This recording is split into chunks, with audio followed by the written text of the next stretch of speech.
ಸರಿ. ಅಣ್ಣ ಹೇಳಿ ಅಣ್ಣ. ಇದೊಂದು ಓಮಿನಿ ಕಳಿಸ್ಕೊಟ್ಟಿದ್ರಲ್ಲ, ಹ್ಞೂ ಅಣ್ಣ ಕಳಿಸಿದ್ದೀನಿ ಅಣ್ಣ. ಮಾಡಲ್ ಎಷ್ಟು ಗಾಡಿ? ಅಣ್ಣ 2006 ಮಾಡಲು ಅಣ್ಣ. 6 ಮಾಡಲ್. ಓನರು? ಓನರ್ ಅಣ್ಣ 8ನೇ ಓನರ್ ಐತೆ ಅಣ್ಣ. ಡಾಕ್ಯುಮೆಂಟ್ಸ್ ರನ್ನಿಂಗ್ ಇದೆಯಾ? ಹ್ಞೂ ಎಲ್ಲ ರನ್ನಿಂಗ್ ಐತೆ ಅಣ್ಣ. ಗಾಡಿ ರನ್ನಿಂಗ್ ಎಷ್ಟಾಗಿದೆ?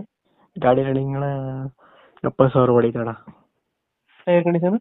ಟೈರ್ ಚೆನ್ನಾಗೈತೆ ಅಣ್ಣ. ಲೋನ್ ಯಾವುದಿಲ್ಲ ಅಲ್ಲ ಗಾಡಿ ಮೇಲೆ? ಇಲ್ಲ ಅಣ್ಣ ಇಲ್ಲ ಅಣ್ಣ. ಪೆಟ್ರೋಲ್ ಒಂದೇನಾ, ಎಲ್ ಪಿ ಜಿ ಫಿಟ್ಟಿಂಗ್ ಇದೆಯಾ? ಪೆಟ್ರೋಲ್ ಒಂದು LPG ಐತೆ ಅಣ್ಣ. Petrol plus L P G. ಹ್ಞೂ ಅಣ್ಣ.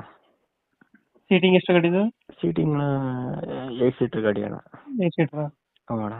ಎಕ್ಸ್ಟ್ರಾ ಫಿಟ್ಟಿಂಗ್ ಏನು ಮಾಡಿಸಿಲ್ಲ ಗಾಡಿಗೆ? Extra fitting wheel cap, rain guard system ಐತೆ. ಹ್ಞೂ. ಹಾಂ. ಲೊಕೇಶನ್ ಗಾಡಿ ಇರೋದು? ಅಣ್ಣ ಮೈಸೂರು ಹೆಬ್ಬಾಳು ಅಣ್ಣ. ಮೈಸೂರು ಬಾಳ್. ಹ್ಞೂ ಅಣ್ಣ. ಎಷ್ಟು ಹೇಳ್ತಿರೋದು ಗಾಡಿ ರೇಟು? ಅಣ್ಣ 1 ಲಕ್ಷ. 1 ಲಕ್ಷ ಹೇಳ್ತಿದ್ದೀರಾ? ಹ್ಞೂ ಅಣ್ಣ. ಫೈನಲ್ ಎಷ್ಟಕ್ಕಾಗುತ್ತೆ ಗಾಡಿ ಇದು? ಫೈನಲ್ 95 ಕೊಟ್ಬಿಡ್ತೀನಿ. 95,000 ಕೊಡ್ತೀರಾ ಫೈನಲ್? ಹ್ಞೂ ಹ್ಞೂ ಫೈನಲ್ 95. 2000 ಎಷ್ಟು ಮಾಡಲು? 2006 ಮಾಡಲಿ ಅಣ್ಣ. 2006 ಮಾಡಲು. ಹ್ಞೂ. ಓನರ್ ಎಷ್ಟಾಗಿದ್ದಾರೆ? 8ನೇ ಓನರ್ ಐತೆ.